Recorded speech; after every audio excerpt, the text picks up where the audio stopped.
Como les decía, el tema del día de hoy es el tema de la oración. Este tema lo han visto en segundo, en tercero, en cuarto, en quinto, en sexto y nuevamente en séptimo.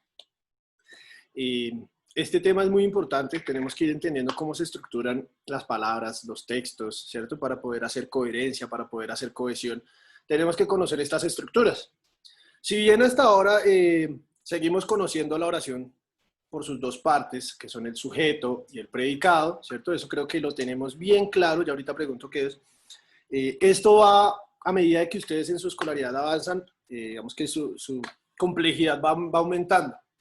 Después esto del sujeto y el predicado pasa a ser un segundo plano porque se empiezan a hablar de los grupos sintácticos y resulta que cada oración o un párrafo, una cadena de oraciones tiene unos grupos sintácticos. Entonces el grupo nominal es el que tiene un sustantivo como núcleo, el grupo adjetival es el que tiene un adjetivo como núcleo, el grupo verbal uno que tiene un verbo como núcleo, el grupo preposicional y bueno, van a ir viendo eso y eso tiene una serie de características como los complementos, los atributos, bueno, y hay que ir aprendiéndolo desde octavo hasta 11, ¿no? Para que ustedes al final entiendan las bases de la lingüística, cómo es que se conforman y se crean estas oraciones y demás. Pero entonces por el día de hoy vamos entonces a ver lo básico. ¿Qué es la oración? ¿Qué es sujeto y predicado? Y las clases de oraciones. Hay 3 clases de oraciones, copulativas, transitivas e intransitivas. Eso es lo que vamos a ver hoy. Les voy a explicar un poco. Entonces empecemos por preguntarle a Camila Pérez, ¿qué es una oración?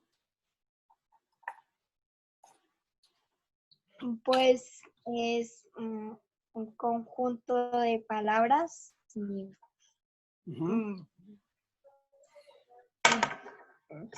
O sea, Pues es un conjunto de palabras que, no sé, tienen... digamos que nos dice algo, ¿cierto? Que nos puede dar una acción, nos puede contar una información, nos puede exponer algo, bueno. Diferentes intenciones hay, pero es un conjunto de palabras, ¿cierto? Que tiene como objetivo informar de algo, ¿cierto? Comunicarnos algo. Eso es lo que es una oración. Pero normalmente cuando hacemos una oración hay un sujeto y hay un predicado. Es decir, son las partes de la oración. Recuérdeme, por favor, preguntémosle a Andrea Suárez, ¿qué es el sujeto? El sujeto es de quien se habla en la oración. Más de quien se habla es el que realiza la acción, ¿cierto? Porque recuerden que el sujeto no es el que sujeta a la sujeta por sujeta, no. El sujeto, ¿cierto? Es en la oración el que realiza la acción o a veces el que recibe la acción, ¿cierto? Ese es el sujeto, el que realiza o recibe, al que le recae la acción. Eso es lo que tenemos que tener siempre en cuenta. Entonces vamos a leer pues la definición que nos da el texto. Por favor, María José Tonos, colabórame con la lectura del cuadrito que dice sujeto. Sujeto. Es una palabra o grupo de palabras que concuerda en un número y persona con el verbo. Su núcleo es un pronombre o un sustantivo que puede aparecer acompañado de otras palabras que lo presentan o lo complementan. Muy bien. Entonces, ¿cierto? El sujeto es una palabra o es el grupo de palabras que concuerda con el verbo, ¿cierto? Que inicia la acción del verbo, el que permite la entrada del verbo. Este sujeto, ¿cierto? Posee un núcleo y un complemento. Cuando lo vean más adelante, esto se va a llamar el grupo nominal. El sujeto va a pasar a llamarse después el grupo nominal. Pero bueno, eso es un paréntesis. El núcleo del sujeto normalmente es un pronombre como yo, tú, él, ella, nosotros, nosotras, vosotros, ellos o ellas, ¿cierto? O un sustantivo, que recordemos que un sustantivo es una palabra que utilizamos para nombrar a las personas, animales, objetos, lugares, sentimientos, ¿cierto? Entonces, el núcleo del sujeto puede ser o un pronombre o un sustantivo, dependiendo de quién lleva la mayor carga semántica, es decir, la mayor carga de significado dentro de la oración. A veces van acompañados de otras palabras que complementan o presentan a ese sujeto. Ahora vamos a ver lo que es el predicado. Entonces, por favor, vamos a preguntarle a Natalia Fiquitía, ¿qué es el predicado de una oración? ¿Qué es? No vayas a leer lo que dice acá, sino dime qué es. Pues es la acción que realiza el sujeto. Exacto, es la acción realizada. ¿cierto? Recordemos que los verbos pueden expresar tres cosas. Los verbos pueden expresar estados, acciones o procesos. Normalmente acciones. Estados cuando se usan verbos copulativos como ser, estar, hacer, ¿cierto? Y procesos cuando los verbos son, digamos, no terminados, como María José está leyendo el libro. Leyendo es diferente a decir leyó. Leyendo es una acción no terminada. Leyó es una acción ya terminada. ¿Se dan cuenta? Entonces, dependiendo de eso, los verbos pueden generar acciones, procesos o estados. Y, como bien lo dijo Natalia, el predicado de un verbo, de una oración, perdón, es el verbo más el complemento, más el resto de palabras que lo acompañan. Es decir, es la acción que se realiza, es el proceso que se realiza, el estado que se realiza.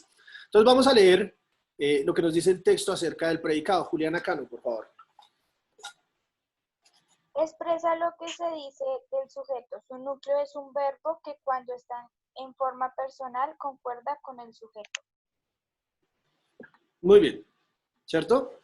El predicado, pues volvemos a decirlo, es el verbo más el complemento.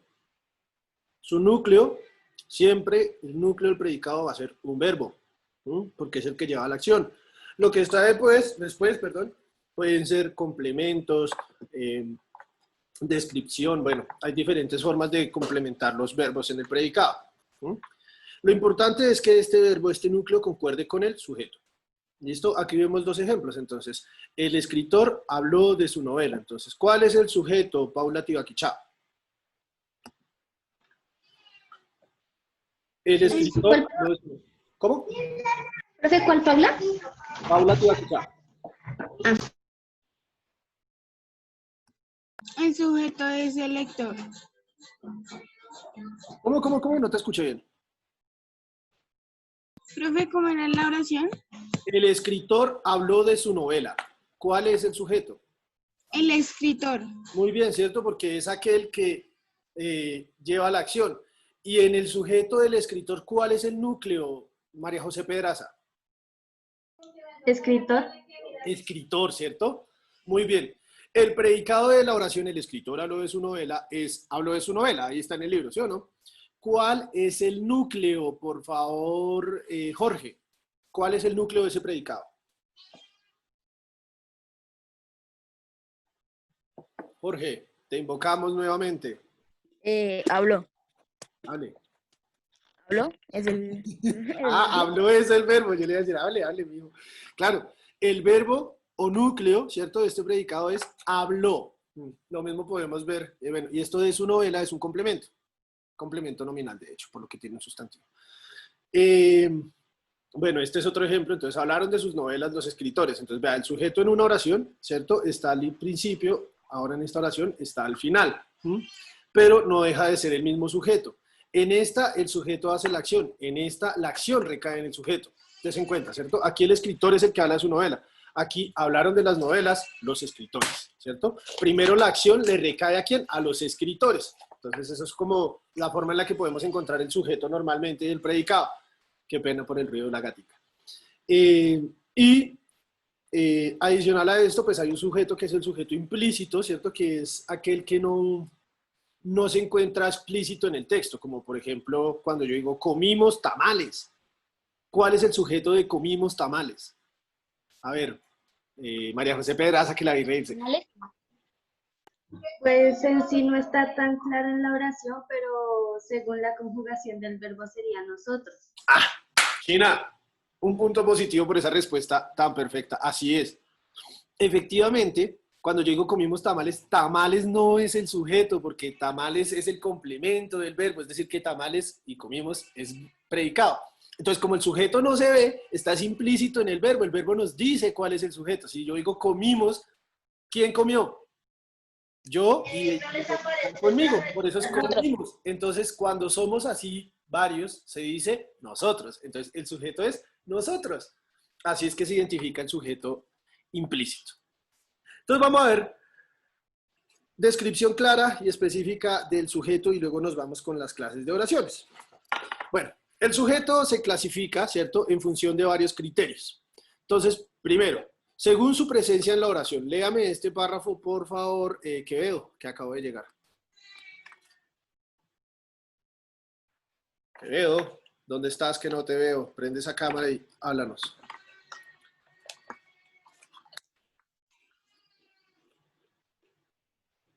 Quevedo, te invocamos. Creo que no está por ahí, pero bueno. Veámosle la lectura entonces a Gabriela. Página 118. Según su presentación en la oración, Presencia. según su presencia en la oración, el sujeto puede ser explícito, si aparece en forma expresa, Sara llamó ayer, o tácito o elíptico, si no está presente en la oración y se deducen las desinencias verbales. Listo. Llamó ayer al sujeto. Déjalo ahí. Este primero, ¿cierto? Rectifica lo que yo les acabo de decir. Según la presencia en la oración, es decir, según cómo aparezca el sujeto, explícito o implícito, pero pues bueno, acá lo llaman tácito, que es un sinónimo, ¿listo? O sujeto elíptico. ¿Cuál es el sujeto explícito? Pues el que se ve de forma expresa, el que se ve literal en el texto, ¿cierto? Como en la oración, María José come uñas. Ahí está el sujeto, ahí explícito, ¿cierto? Porque dice María José. Pero cuando el sujeto es tácito, elíptico, implícito, como lo quieran llamar, ¿cierto? Es porque no está presente de forma textual. Y solo lo podemos encontrar, como lo dijo María José, por la conjugación del verbo, aunque a esto se le llama ahora desinencias verbales. Apréndanse ese término porque ya después a conjugación se le va a llamar desinencias. ¿Listo? Pensemos que aquí ya estamos pasando de una gramática básica a una gramática más complicada. ¿Listo? Por eso los términos empiezan a cambiar. Es como cuando en matemáticas ustedes cambian la X por un puntico para multiplicar, ¿cierto? Porque ya la X pasa a ser un valor en las matemáticas y todo ese rollo ahí. Hasta ahí dejemos las matemáticas, no sé más de matemáticas. Segunda oración. Según la participación en la acción del verbo. Entonces, por favor, ayúdame con esta lectura. ¿A quién le decimos? A Samuel Páez, que no lo he escuchado hoy. Según su participación en la acción del verbo. El sujeto puede ser agente si realiza o experimenta la acción o estado que expresa el verbo. Los conserjes cerraron la puerta. O paciente si recibe la acción verbal. La puerta fue cerrada por los conserjes.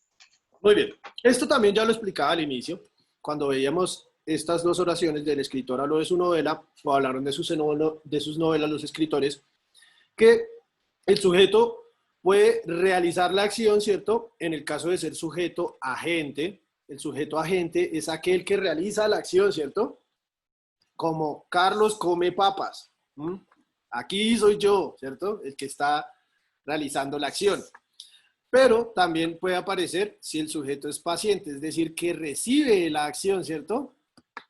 Como decir, la puerta fue cerrada por los conserjes, o las papas se las comió Carlos, ¿cierto? En esta ya no soy yo el que está realizando la acción de comerme las papas, sino que están mencionando que yo realicé la acción, ¿cierto? Soy yo diferente. En una realizo la acción, en otra recibo la acción, ¿cierto? Así sea la misma, que es comer papas, ¿cierto?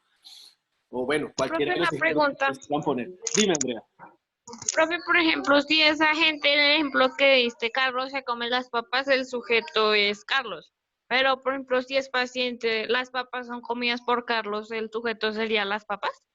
Básicamente, podría decirse teóricamente que sí, ¿cierto? Pero es que como la acción fue que se comieran las papas, ¿cierto? No las papas se comieron a sí mismo, entonces el sujeto es el que realiza la acción de comerse las papas, ¿cierto?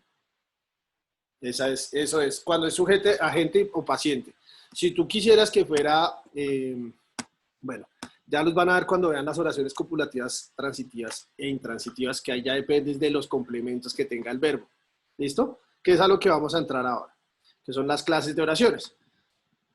Entonces, las oraciones se clasifican en relación o en función a diferentes criterios, ¿cierto? ¿Como cuáles? Por ejemplo, la naturaleza del verbo, es decir, en la forma en la que se encuentra el verbo, hay una clase de oraciones. Otra forma es por la participación del sujeto, es decir, en la forma en la que está participando el sujeto, si es activo, si es pasivo, bueno, y demás. Y la otra forma es la complejidad sintáctica, ¿cierto? Es decir, la forma en la que se estructura la oración, ¿cierto? Y su complejidad, si tiene dos verbos, si tiene más núcleos, bueno, eso ya lo vamos a ver. Entonces vamos a ver cómo son las oraciones según la naturaleza del verbo, ¿cierto? Las oraciones según la naturaleza del verbo son 3, copulativas, transitivas e intransitivas, ¿listo? Las de, bueno, en participación del sujeto las vamos a ver en la siguiente clase, que es el tema de la 120, ¿cierto? Eso lo vamos a ver en la siguiente clase. Hoy vamos a ver solo hasta las oraciones según la naturaleza del verbo, que son 3, ¿listo? Es para que vayamos despacio con el tema y lo entiendan y no darles toda la información de una sola y que después estén perdidos, ¿vale? Entonces, las oraciones copulativas. Las oraciones copulativas, recuerden que estamos hablando de las oraciones según la naturaleza del verbo, ¿no? Vamos a hablar cómo se clasifican las oraciones según cómo aparecen los verbos. Entonces, cuando son copulativas es porque el predicado lo forma un verbo copulativo. ¿Qué es un verbo copulativo? ¿Quién me lo dice? No todos, muchachos. Ah, yo sé que los corcho con esta pregunta. 5 puntos al que me lo diga. ¿No? ¿Es la palabra que hace que la oración tenga sentido? No. No adivinen. Bueno, los verbos copulativos, y lo dije al principio, es que ustedes no le prestan atención a uno. Les dije, pónganle cuidado. Son los verbos, ¿cierto? Que se usan como gancho, como puente, como conexión entre... El de ser o estar, ¿no? Muy bien, yo lo dije al principio. Verbo ser, estar y parecer. Esos son verbos copulativos. ¿Cómo aparecen en las oraciones? Es, son. Cuando dice, Carlos es lindo. Ahí hay un verbo copulativo, eso es una oración copulativa. Carlos es lindo. ¿Por qué Carlos es lindo? No, mentiras, Carlos no es lindo, pero la oración Carlos es lindo es un verbo, tiene un verbo copulativo que es el verbo ser, ¿cierto? Que se aparece conjugado como es. Entonces, por eso se llaman copulativas. ¿Listo?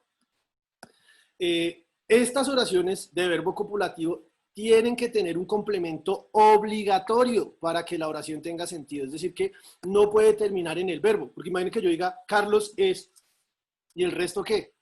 No tendría sentido la oración, ¿cierto? Ahí ya ustedes pueden poner el complemento que quieran. Lindo, feo, dragón, gordo, flaco, bueno, lo que quieran, ¿cierto? Aquí podemos ver, bueno, el atributo, este atributo que va después del verbo copulativo en las oraciones copulativas, ¿cierto? Puede expresar diferentes cosas. Puede expresar propiedad, ¿cierto? Puede expresar un estado, una ubicación, el modo, bueno, entre diferentes cualidades del sujeto. Entonces aquí vemos 3 ejemplitos. Esperen, yo corro aquí las camaritas porque no puedo leer. Entonces, el primero dice, vea, Laura es mi cuñada. ¿Cuál es el verbo copulativo de esa oración?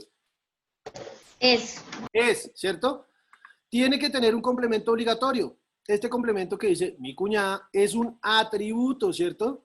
Y el verbo va, el predicado va desde es hasta cuñada, ¿cierto? Lo mismo sucede acá, miren. Laura está como muy famosa porque en las 3 aparece Laura. Laura está enferma. ¿Cuál es el verbo copulativo, por favor? Está. Está. Espérense, listo, bueno, está. Al siguiente le pregunto a alguien directamente, ¿listo? Y la tercera dice, Laura, ¿Laura qué? Laura parece simpática. Verbo, ¿cuál es el verbo copulativo, amigo Santiago Quevedo? Quevedo, te imploramos, te llamamos, te buscamos. Queda aquí registrado en el video, Santiago Quevedo no aparece, no prende cámara, no dice nada, eso es como no estar en la clase, listo muchachos, así que va a tener fallo. Pilas, para que no les pase. Si usted tiene la cámara apagada como María José Tonusco y yo le digo, María José, ¿cuál es el verbo copulativo en la oración? Laura parece simpática. Tiene que responderme, si no me respondes porque no está en clase. María José, escuchamos, prende el micrófono. Laura parece simpática. ¿Cuál es el verbo copulativo ahí? El verbo copulativo es ser o estar. Son 3 verbos copulativos. El verbo copulativo es o... No, la oración es Laura parece simpática. Sus caras me... La de parece simpática, ¿sí? Sí. ¿Parece? Parece, efectivamente ese es el verbo copulativo. Recuerden que los verbos copulativos son 3. Ser, estar, parecer. ¿Listo? Ahí ya nos queda más que claro, supongo. O hay que repetir algo, muchachos. No creo, esto es fácil. Sí, Siguiente claro. oración, muchachos. Las oraciones transitivas. Entonces, oraciones transitivas. Son oraciones con verbos plenos que necesitan de complemento directo. Además, pueden llevar otros complementos que especifican el sentido. Entonces, ¿qué es el complemento directo, muchachos? ¿No saben? El complemento directo es un complemento que nos da información necesaria para entender la oración. Los complementos indirectos son los que nos aportan información como secundaria, ¿cierto? Es decir, si yo digo, Carlos compró tamales, eso es complemento directo que me está especificando la información que necesito para entender la oración. Pero si yo digo, compró ricos tamales, ya es indirecto, porque ricos o feos, pues eso no tiene mayor relevancia, ¿cierto? Esto es una información secundaria. Entonces ya se dan cuenta, eso es lo que se hallaría un complemento directo o indirecto. Bueno, entonces, oraciones transitivas, aquellas que necesitan complemento directo. Por ejemplo, mire, Teresa ha comprado el pan. Bueno, aquí hay una vaina muy interesante que se llama perifrasis verbal. La perifrasis verbal se da cuando hay dos verbos seguidos. Así. Ha comprado. Ha del verbo haber y comprado del verbo comprar. Esto de acá es el complemento directo. Miren, el pan. Que si es el pan rollito, coco, casero, de queso, eso no nos importa. Si es casero, de queso, rollito, eso sería un complemento indirecto, porque es información secundaria. Hasta el pan es complemento directo, ¿cierto? Porque es lo que yo necesito saber de complemento de la oración para entender lo que pasa, o lo que está sucediendo, ¿cierto? Como aquí, vean. Daniel tenía mucha prisa ayer. Bueno, entonces, Daniel, pues el sujeto, ¿cierto? Tenía mucha prisa ayer, pues es el predicado. Tenía el verbo. Mucha prisa, ese es el complemento directo, ¿sí? Nos está especificando lo que tenemos que saber de esto. Y este ayer es un complemento circunstancial, ¿cierto? Que me está diciendo el tiempo o la temporalidad, que también es un dato necesario. Pero si yo escribiera después de esto en el parque, eso ya sería indirecto, porque en el parque sí ya no me interesa saberlo si es en el parque, en la casa, en el bosque, en la montaña, bueno, eso no importa, ¿cierto? Entonces, por otro lado, las oraciones intransitivas, son oraciones con verbos plenos también, que no necesitan de complemento directo. Es decir, que pueden tener complementos indirectos o, en algunos casos, no tener complementos. Como aquí está el ejemplo, ¿verdad? Sara ha dormido muy bien. Entonces, Sara ha dormido ya es suficiente. Yo puedo dejar la oración como Sara ha dormido. Nos interesaba saber quién estaba durmiendo. ¿Quién duerme? Sara, ¿cierto? Cuando yo pongo el complemento muy bien, ese es un complemento de oración intransitiva, es un complemento indirecto, ¿cierto? Que básicamente a lo que me remite es como una información complementaria, que durmió bien, porque también pudo haber dormido mal. Esa información, si bien nos aporta información nueva, no es necesaria ni relevante para entender la oración. ¿Me hago entender? ¿Ya? Por eso se llaman intransitivas. Daniel se alegró de la noticia, es lo mismo. Entonces, Daniel se alegró, el sentimiento de alegrarse ya es suficiente, ¿cierto? Este complemento, que es un complemento de régimen, nos complementa una información adicional, ¿cierto? Algo que está sobre, que sobra, por decirlo así, en el contexto de la oración. ¿Listo? ¿Hasta ahí estamos claros, muchachos? Sí, señor. Listo, perfecto, muchachos. Entonces nos vamos a copiar apuntes del día de hoy. Recuerden que esto yo lo estoy grabando, si sé más, ahorita subo el video y pues para el que no alcance a marcar en el libro lo que hay que tomar de apuntes, pues ve el video. Entonces, recuerden, página 118, 119. Título del tema del día de hoy, la oración. Después de esto, por favor, copiamos estos dos cositos, el que dice sujeto, ¿cierto? Y el que dice predicado. Estos dos, ¿listo? Cargue, estos dos. Con uno de los ejemplos, ¿listo? Eso se va a copiar. Posterior a esto, muchachos, vamos a copiar el subtítulo, el sujeto, ¿cierto? Y estos dos parrafitos, el que está en amarillo y el que está en azul, ¿listo? Luego nos vamos a clases de oraciones. Ponemos como subtítulo clases de oraciones. Después del subtítulo clases de oraciones viene otro subtítulo que sería oraciones según la naturaleza del verbo. Este parrafito intermedio entre los dos subtítulos no hay que copiarlo. solo este subtítulo, luego va este otro subtítulo, ¿cierto? Y después de este subtítulo viene el tercer subtítulo que serían copulativas, ¿cierto? Y copian esto que les pongo en azul, hasta donde dice tenga sentido. Y ponen uno de los 3 ejemplos, lo copian así tal cual está, uno de los 3 ejemplos. Luego el otro subtítulo que va a ser transitivas, copian el parrafito completo y un ejemplo, uno de los 2 ejemplos. Luego el tercer subtítulo, el parrafito completo, por favor, y uno de los 2 ejemplos. ¿Listo? Esos son los apuntes del día de hoy. Ahora bien, del taller, el taller ustedes lo encuentran en la página 119, son 6 puntos, pues obviamente no van a hacer todos esos puntos, muchachos, van a solucionar el punto número 1. El punto número 1 nos dice, identifica el sujeto y el predicado de las siguientes oraciones. Si hay sujeto elíptico, indica a qué persona gramatical, ¿cierto? Entonces buscan y señalan sujeto y predicado, sujeto y predicado. Sujeto elíptico, recuerden que es el implícito, ¿cierto? El que no está como tal ahí. Si no está, pues dicen cuál es, ¿listo? Después del punto número 1 y van a ser el cuarto punto, que dice, clasifica las siguientes oraciones como transitivas e intransitivas. Entonces usted la lee y usted me dice, esta es transitiva, esta es intransitiva. ¿De qué depende? Ya saben, del complemento directo o indirecto, ¿cierto? Y van a hacer el punto número 6, ¿listo? Que dice, ubica una oración del tipo requerido que mantenga sentido y coherencia con el tema. Entonces acá tienen como una especie de párrafo, y tienen que poner oraciones según les digan. Entonces, aquí empieza el texto y acá les dicen, acá hay que poner una oración copulativa y una oración transitiva acá, que ayude a que ese texto tenga sentido. Entonces recuerden, punto 1, punto 4 y punto 6 son los puntos que hay que hacer el día de hoy, muchachos. Eso sería todo por la clase del día de hoy, muchachos. Voy aquí a dejar de transmitir, voy a